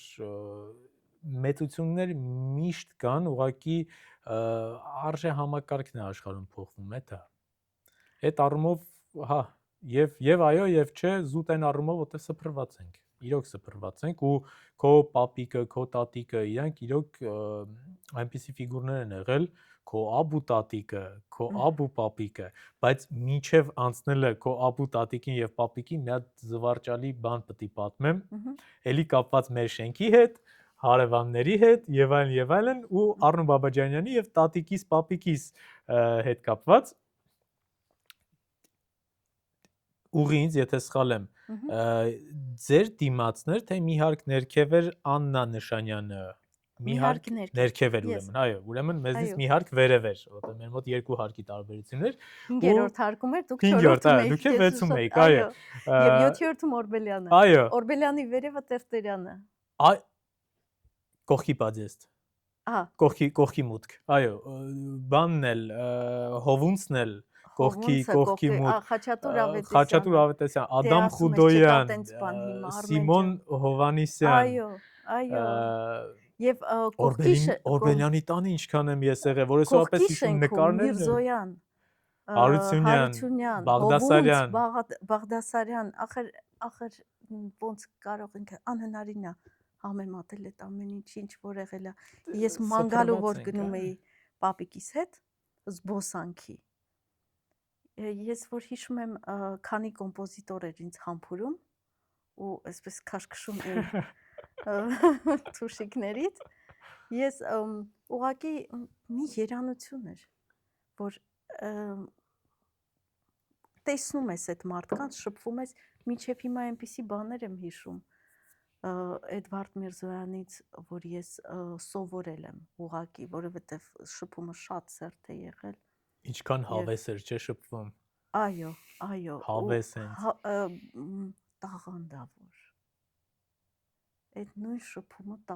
ամեն ինչ տաղանդավոր էր։ Հա։ Շատ ինդիվիդուալ։ Ինչ ասեմ։ Չարաճճի։ Չարաճճի Էդվարդ Միրզոյանի մասին պետք է նաև էլ չարաճճի, որ միշտ ինչ որ ասած աչքերով բան, էս մի հատ հումոր կասեր, մի բան կքաշեր քեզ ինչ-որ մի հատ բան կասեր, շատ չարաճճի։ Հա, չէ, ես անկեղծ եմ ասում, դա ուղղակի արժեք չկա դրան։ Աննկարելի հիշողություններ են։ Մի հատ բան պատմեմ, էլի։ Ուրեմն դուրը ծեծում են, ինչի համար Աննա Նշանյանին հիշեցի, որը էլի մեծ ֆիգուր, բավականին մեծ ֆիգուր։ Դուրը ծեծում են, տատիկս դուրը բացում է, ու դիմաց է կանգնած Առնո Բաբաջանյանը։ Ու տատիկս sense քար կտրած sense նայում է։ Առնո Բաբաջյանը բարև ձեզ կներեք Աննայի տունը սխալ եմ, հա, երևի եկել բան sense ու տատիկս առանց ոչ մի բան ասելու sense այնքան sense ապշար վիճակում sense մատով վերևա ցույց տաս վերևի հարկ հետո պապիկս գալիս է տուն գործից ու իրանք բավականին սեր շփվել են պապիկս Բաբաջանյան Միրզա դե նույն բակից ինչ որ նույն այդ տարիքակից բան եւ ու տատիկս պատմա գիտես այսօր ով է դուրս ծեծել Առնո Բաբաջանյանը դուրը բացում Առնո Բաբաջանյանն է կանգնած ու պապիկս արի գնանք ծանոթացնեմ ու հետո գնացել են մամաս ծանոթացել Առնո Բաբաջանյանի հետ ստորագրությունն է ունես դեն ժամանակ չի եղել նկարվել բան չէ տենց հեռախոսման ու այդ պատմությունները որ sense ես հիմա որ հիշում եմ ու քո ասածներն է որ դու ման էիր գալիս մեկ է տեսնում էր մեծություններ ես մի փոքր այդ ամեն ինչ ինքս էլ եմ զգացել նույն Հարությունյանի եւ Միրզոյանի հետ նույն բակում մեծանալը որտեվ իրոք դու գնում ես մեկ էլ տեսնում ես Էդվարդ Միխայելիչին ու այն որ ինքը քո հետ ինչ որ հումոր է անում ու այդ եւ հետագայում նաեւ իրենց հետ աշխատելը այսինքն իմ հետ եւ Էդվարդ Միրզոյանն էր պարապում իր ստեղծագործությունները եւ Ղազարոս Սարյանը Ինչպիսի պատիվ։ եւ Ալեքսանդր Հարությունյանը եւ Կոնստանտին Նորբելյանը, ցավոք սրտի Արնո Բաբաջանյանը մահացել էր նույն տարում, երբ ես ծնվել էի, չհասցրեցի, բայց կար իր հետևից եկող Ռոզա Թանդիլյանը, որը որ փոխանցեց ինձ այդ արժեքները։ Մի խոսքով Տատիկդ ինչքան էր նվագակցում Հովանես Բադալյանին։ այո, Այո, ամբողջ կյանքում այո, ու ինչքան էր հրաշալի Հովանես երգիչ։ Բադալյանը լինում շենքում, ու ինչքան ուզում ասեմ մի խոսքով, մենք հիմա նստած նոստալգիայի մեջ ենք։ Այո, Արագ անցնենք քո Աբու տատիկին եւ Այո. Աբու պապիկին, խոսքը գնում է արդեն ոչ երաժիշտներ, բայց շատ մեծ անուններ, ռեժիսորայի, բեմադրող ռեժիսոր, ճիշտ եմ ասում, բեմադրող ռեժիսոր բեմադրիչ, այո, Վարդան Աչեմյանի մասին, այո, ճիշտ եմ։ այո, անշուշտ, Եվ նաև Արուս Ասերյան դերասանուհի, որը Այո. էլի բավականին մեծ ԽՍՀՄ դերասանուհի, ժողովրդական այո։ արտիստներ, Ու այո, ուզում եմ ասեմ, իրանց քանի որ դու շեշտեցիր, որ բոլորը մտածում էին, ոնց ասիր, որ բոլորը մտածում են, որ միգուցե դու այդ ուղղությունը այո, ընտրես, դա ինչ շատ հետաքրքիր, հա, զարգացած էր իմ մեջ։ ոնց ստացվեց, որ դու հենց այդ արդյոք ինչ որ փորձ եղել է կինո կամ թատրոն, թեկուզ պատանեկան տարիքում սեր եղել է դեպի թատրոնը, կինոն։ Միջև այս պահը կա Հա։ սերը, ու ես չեմ կարծում, որ դա ինչ որ մի օր կմարի, որովհետև դա քեզ հետ ծնվում է, եւ քեզ հետ էլ կգնա։ Դա տատիկս մայրիկս պատմում էր, ասում էր մեծ տատիկս Արուս Ասերյանը, երբ ես փոքր էի, 3-4 տարեկան, ասում էր ուզես չուզես բեմումա լինելու։ Մի խոսքով այդ ամեն ինչը շատ ուժեղ նկատելի էր իմ մեջ եւ բախտ ունեցա իհարկե 4 տարի ապրել Արուս Ասերյանի հետ,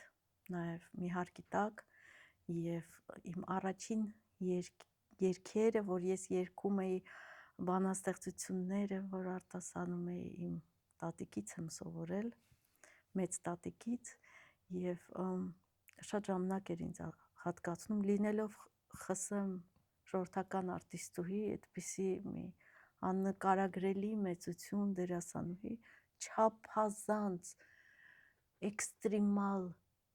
աստիճանի համեստ կին, աննկարագրելի,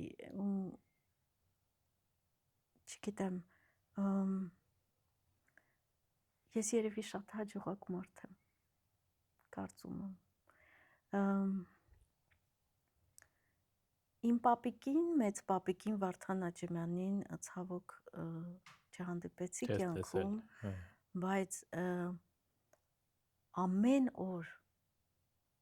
այն չափաբաժին ինֆորմացիան, ինչ ես ստանում էի իմ հայրիկից, Արուս Ասերյանից, մամայից, տատիկից, բոլորից իր մասին, իմ մոտ մեկ տպավորություն է ստեղծվում, որ ես եղել եմ այդ ժամանակ,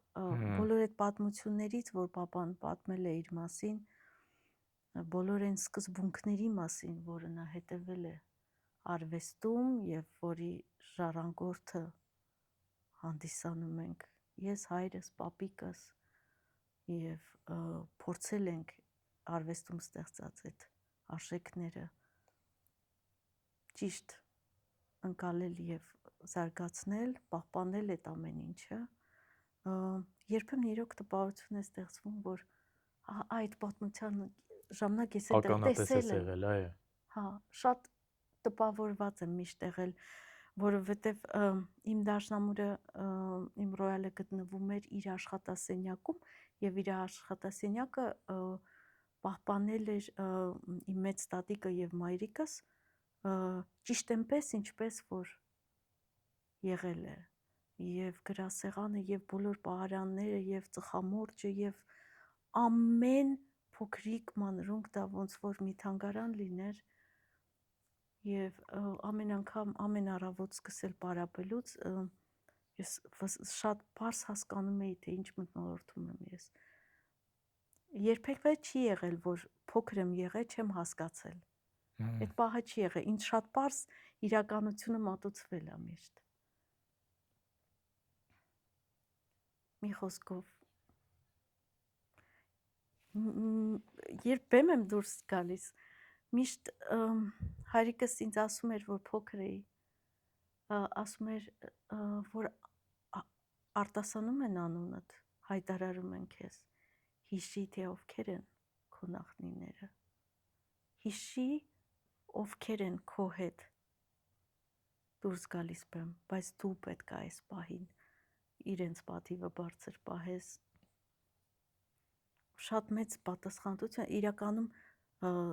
ծանր բեռուսին մարդու, Հաճելի ծանր։ հաճելի ծանր, բայց երբեմն շատ ճնշող Արմեն ջան, շատ ճնշող, որովհետև 4-րդ սերունդ Աջեմյանների ընտանիքից ոմանց համար շատ դժվար է, գիտես, շատ դժվար է այդ ամեն ինչ ընկալել եւ միջև վերջ ոնց որ վերջ չլինի, հասկանում ես, ու երբևէ ուզում ես, որ իհարկե քո մեծերով միշտ քեզ կհիշեն, որ կասեն, որ այսինչի թորնիկը եւ աղջիկը եւ այլն, բայց իմ ցանկությունը եղել է, որ ես իմ անուն ազգանունը կերտեմ արվեստում։ Որը ստացվում է։ Հուսով եմ։ Այո։ Լսի, շատ կուզեմ, որ Տիկին Սուսաննայից խոսենք, որտեվ Տիկին Սուսաննան էլ նույնպես երաժիշտ եւ քո մայրիկի մասին է խոսքը,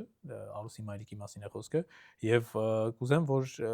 մի քիչ խոսենք, որովհետեւ ոչ միայն Աճեմյանների շնորհիվ է, որ դու երաժիշտ ես, նաեւ քո մայրիկի, որտեղ նա էլ մեծ ավանդ է ունեցել։ Երևի թե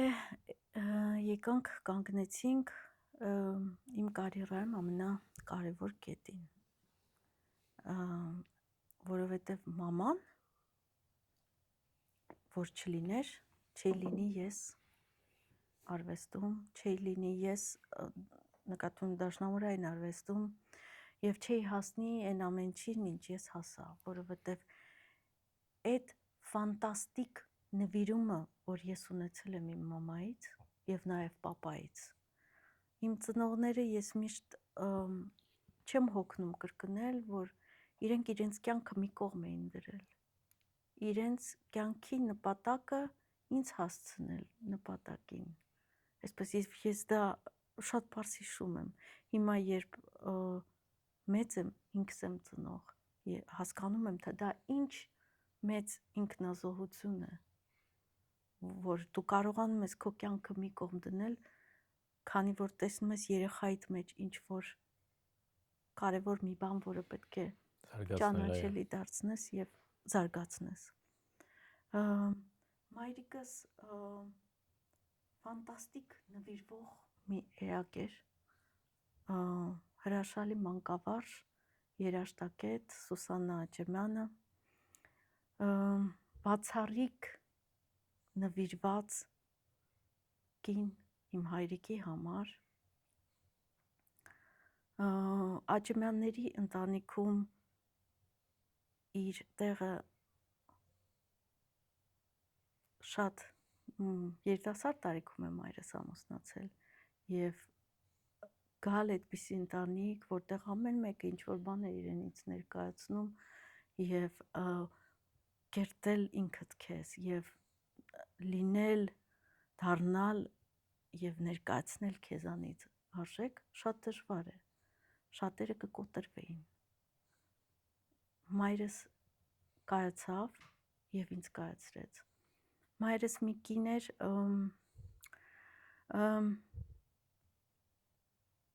ես մինչ Գերմանիա գալը երբևէ չեմ ունեցել որևէ մենեջեր, պրոդյուսեր, սա առաջին դեպքն է, որ իմ կյանքում ուրեմն այս փոփոխությունը կատարվեց եւ իմ բոլոր հարցերով իմ մասնագիտական զբաղվել է մայրս։ Որպես պրոդյուսեր, մենեջեր, որովհետեւ դա էլ դա ամեն ինչ, այդ նվիրումը Ռոզա Թանդիլյանի մոտ ես դասի էի ամեն օր եւ մայրս գալիս էր բոլոր դասերին բլոկնոտով եւ գրում էր ամեն ինչ։ Գրում էր ամեն ինչ, երբ որ ես արդեն մեծ էի։ Արմեն ջան, պատկերացնում ես, երբ որ դա արվում է, երբ որ դու փոքր ես, դա մի բան է, բայց երբ որ դա արվում է սիստեմատիկ ամեն օր, ու դու արդեն մեծ ես, ու դու ունես արդեն Մեծ ինչքան կարիերա, մեծ։ արդեն ուսանող։ Հո, այդ տիպի հետևողական, հա։ Իմ մայրը միշտ Ռոզա Արմենյանն է ասում, որ այդպիսի երկրորդը չկա ու չի կարող լինել։ Այդ նվիրվածությունը, այդ սերը, այդ իմ առաջին քննադատ անշուշտ, իմ ծնողները իմ առաջին քննադատներն են եղել, եւ նույնը կարող եմ ասեմ պապայի մասին, իրանք երկուսով, դա չէր լինի լիարժեք, եթե իրենք երկուսով այդ ամեն ինչը ճանեին։ Ու իմ համերգներից հետո միշտ իմ առաջին քննադատները երբևէ չեն թողել, որ ես այսպես վեր թռնեմ իմ արածով կամ հասած ուրեմն ինչ որ հաջողությամբ միշտ ասես մի հատ տեղն են նստածրել եւ փորձել են, որ ես շատ པարզ հասկանամ ինչ լեվելի, ինչ աստիճանի վրա եմ գտնվում ու ինչա պետք անել դրա համար։ Միևնույն ժամանակ աջակցել են, խենթի պես աջակցել են եւ թևեր են տվել։ Սուպեր։ Ես չգիտեմ, մայրս արդեն երկար տարիներ է ինձ մահացել է, բայց անգամ այսօր նորից ուզում եմ իմ խորին շնորհակալությունը հայտնել իմ մամային, որտեվ վստահաբար մամայի ջանքերը չլինեին, չէր լինի Արուս Աճմյան դաշնակահարը։ Շատ սահուն անցնենք Արուս Աճեմյան մամա կերպարին։ Աղջիկդ Եվան արդյոք կապ ունի երաժշտության հետ, արդյոք դու կուզես, որ ինքը կապ ունենա երաժշտության հետ, ու ընդհանրապես մի երկու բառով դա նկարագրի ոնց է լինել դաշնակահար ծնող, ես իմ մաշկի վրա գիտեմ, մենք այդ տարբեր իմ գոլեգաների հետ արդեն քննարկել ենք, թե ծնող դաշնակահարը դա ինչ է, ունի իր դժվարությունները, բայց իր քաղցրությունն էլ դա լրիվ ուրիշ դաշտ է։ Դա մի շատ պատասխանատու մի ուրեմն զոնա է կյանքում ցանկացած կնոջ համար ինձ թվում է իմ համար շատ հաճելի պատասխանատվություն։ Ես միշտ ասում եմ, որ ես վայելել եմ իմ մայր լինելու ամեն օրը, որովհետև Եվայից ուրեմն ծնվելով ես մի ուրիշ ուժ ստացա ոնց որ երկնքից իմ կարծիքով Եվան շատ է ինձ ուժեղացնում իրեն լինելով իմ կողքը, շատ հետաքրքիր աղջիկ է, որ սկզբում դաշնամուր էր նվագում, հետո մի 6 տարի, հետո ասեց ես ջութակ եմ ուզում։ 6 տարի դաշնամուրից հետո եւ արդեն տարի ու կես ջութակ են, դպրոցական նվագախմբում այստեղ Գերմանիայում արդեն կոնցերտմեյստեր է, մի խոսքով նաեւ երգում է, դերասանական շնորհք ունի եւ այնպիսի ուրեմն դրվագներ է խաղում, որ ես երբեմն ասում եմ Աստված ջան, ինչա մեզ սպասվում, նաեւ գրականության եւ պատմության հետ կապված մեծ սեր ունի, կարդում է ամեն ինչ ուղակի,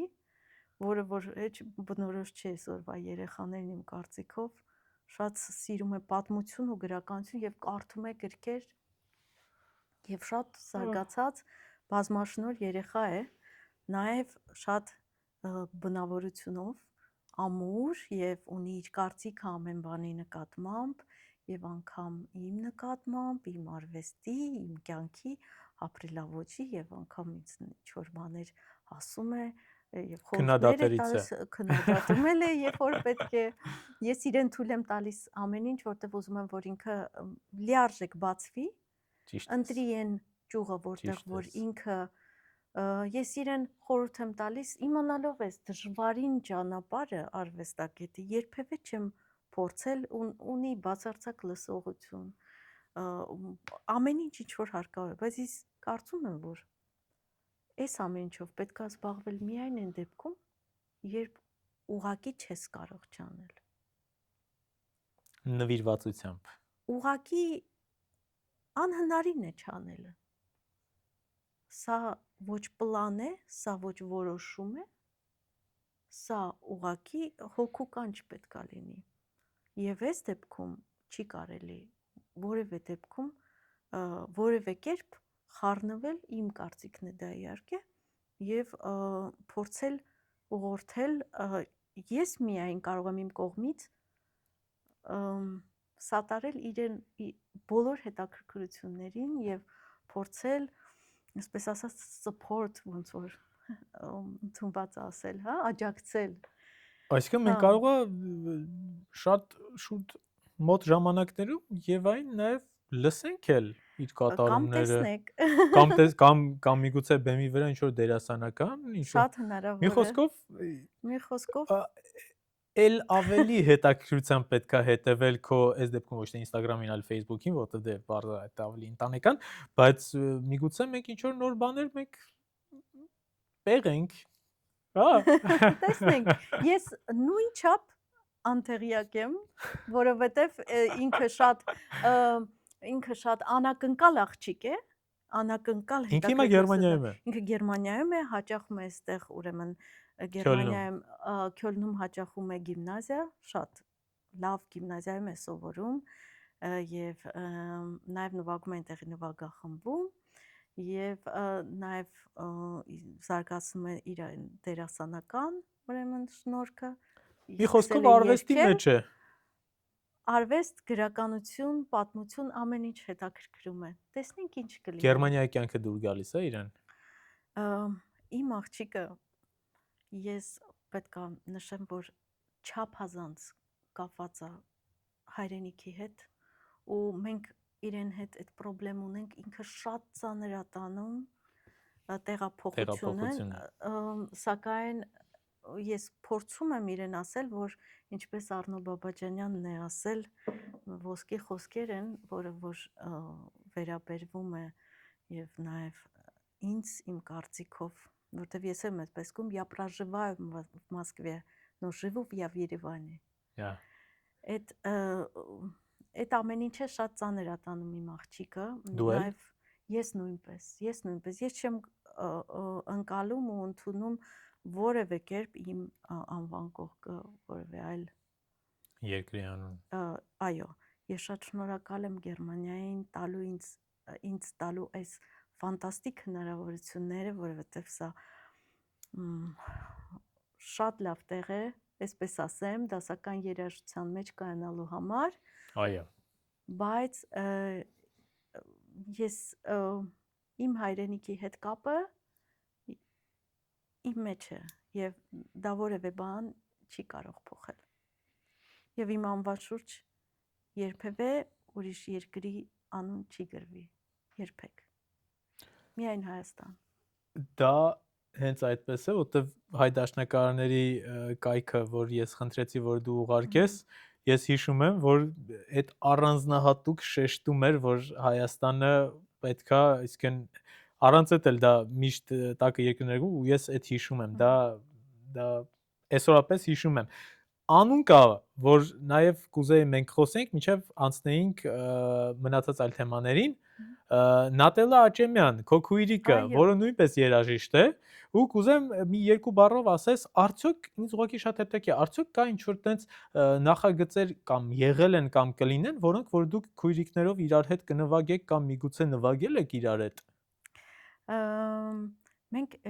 իրար օգնել ենք կոնսերվատորիայում նվագակցել կոնցերտներ։ Հա, այսպես քույրիկս Յանել դաշնակահարուհի է, այս պահին շատ խորացված մանկավարժության մեջ հիանալի մանկավարժ, որ այսօր ուրեմն շատ մեծ ուրեմն այսպես անուն ունի արդեն եւ շատ շատերը ձգտում են իրեն մոտ պարապել եւ ես նայելով թե ինչպիսի հոգատարությամբ է երեխաների հետ աշխատում, քույրս հասկանում եմ, որ նաեւ դա էլ ամեն մեկի ուրեմն անելու բան չի, ամեն մեկին տրված չի եւ մեծ սիրով է դա անում, դա լրիվ առանձին ճյուղ է եւ որը որ շատ լուրջ նվիրում եմ նաեւ պահանջում եւ այո Սուպեր, ես սուպեր։ շատ հպարտ եմ դրա համար Ֆանտաստիկ։ Մի վարքան։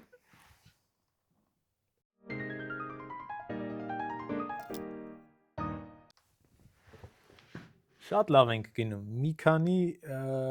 րոպե բան է մեզ մնացել ընդամենը։ Մենք այդքան խոսեցինք։ Ես գիտեի, որ այսքան սահուն ու լավ ու ընդհանրապես շատ երկար թողարկում է մեզ սպասում, բայց իրոք մենք հիմա պետք է արդեն մի քիչ արագացնենք։ Ընդամենը երկու բան։ Ինձ ուղղակի հետաքրքիր է, քանի որ մենք խոսեցինք 99% մասնագիտությունից, ընտանիքներից եւ այլն, բայց քանի որ ես էլ արդեն միգուցե քեզնից ավելի շատ եմ Գերմանիայում ու գիտեմ, որ միայն մասնագիտությամբ պետք է ասել գժվել կարելի է ու մանավանդ Գերմանիայում մենակության մեջ, մենակություն ասելով, ես էլ եմ շատ կապված Հայաստանի հետ ու Հայաստանի այդ ակտիվ կյանքից հետո Գերմանիայում միայն մասնագիտական է խորացված կյանքը, որը որ հա պիանիստի համար, դաշնակարի համար ֆանտաստիկ է, բայց մյուս կողմից էլ դու մի պահ ուզում ես ռելաքսվես, ուզում ես մի պահ ինչ որ տենց հետաքրքրություններով զբաղվես, այնց հետաքրքիր է, ինչ հոբիներ ունես դու։ Ինչն է քեզ Գերմանիայում ստիպում դաշնամուրից մի փոքր այն կողմ նստել, բացի off-stage-ի այս թողարկումը։ Անկեղծ ասած, ես հիմա կխաբեմ, եթե ես ասեմ, որ ես հիմա ուրիշ բաներով եմ զբաղվում, երևի կգա ժամանակ, որ ես այդ ժամանակը կունենամ, հիմա շատ խիստ ուրեմն գրաֆիկ ունեմ աշխատանքային։ Ես հանգստանում եմ իմ ծրագրից դուրս պարապելով։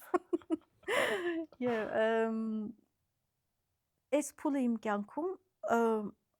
խիստ մասնագիտական է։ Շատ խիստ մասնագիտական է եւ աշխատում եմ ինչ որ բաներ լսել, որոնք ինձ կոգեշնչեն։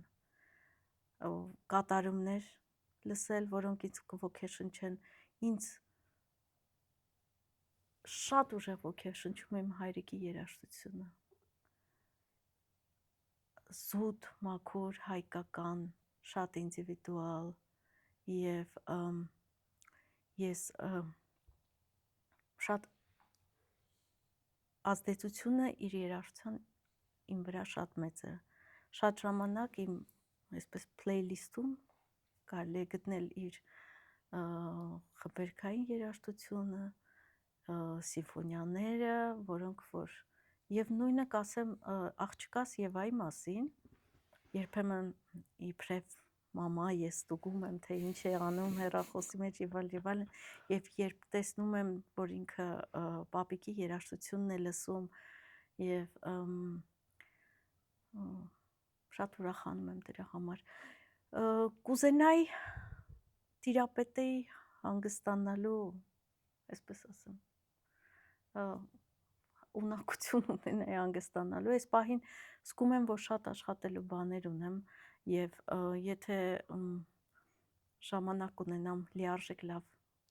քուն ունենամ դա իմ համար քնելը պետք է դա իմ համար արդեն մեծ բան է եւ իհարկե ինձ ոգեշնչում եմ ուրիշ կատարողներով եւ ուրիշ արվեստագետներով լավ երաժշտությամբ եւ հետաքրքիր ու բովանդակալից մարդկանցով ինչպես դու ես Արմեն ջան շատ հաճելի է ինձ համար զգացված եմ սուպեր եւ երևի թե գրենք վերջաբանը վերջաբանը ես միշտ խնդրում եմ որ կայացած երաժիշտները դաշնակահարները ճանապարհ անցած դաշնակահարները իրենց հորդորը ասեն երիտասարդ սերնդին։ Ահա կամերան, քո հորդորը երիտասարդ սերնդին ամբողջ քո անցած ուղին հաշվի առնելով։ Ես կմաղթեմ երիտասարդ կատարողներին, որ շատ աշխատեն իրենց վրա, կանգ չառնեն եւ որ որևէ հաջողություն չհանդիսանա այդ ստոպի կոճակը իրենց կյանքում, որովհետեւ դա շատ բարդ է։ Երբեմն ուղիները շատ տարբեր են մեզ ներկայացվում կյանքում եւ դու քո ուղով գնաս, փորձես զարգանալ, փորձես տեսնել եւ ճանաչել ուրիշներին եւ միջև վերջ սովորել ամեն օր, սովորել ամեն ինչից, ամեն րոպե եւ ամեն վայրկյան, լիարժեք եւ անմնացորդ տրվեք արվեստին, սիրելի երիտասարդներ։ Բրավո Արուս ջան։ Անչափ շնորհակալ եմ։ Ես էլ Արմեն ջան։ Շատ լավ զրույց էր, շատ մեծ բավականություն ստացա։ Թե քեզ տեսնել, թե քո հետ զրուցել, իմ ողջույնները քո ընտանիքին։ Մերսի նույնը։ Ֆանտաստիկ վայրում էինք, Գերմանիայից բոլորին բարևներ, կհանդիպենք մյուս էպիզոդներում, մինչև այս տեսանյութը անջատելը գրանցվեք մեր Instagram-յան ալիքներին, YouTube-յան ալիքներին, հիմնականինը չմոռանաք։ Կհանդիպենք արդեն մյուս էպիզոդներում։ Հաջողություն։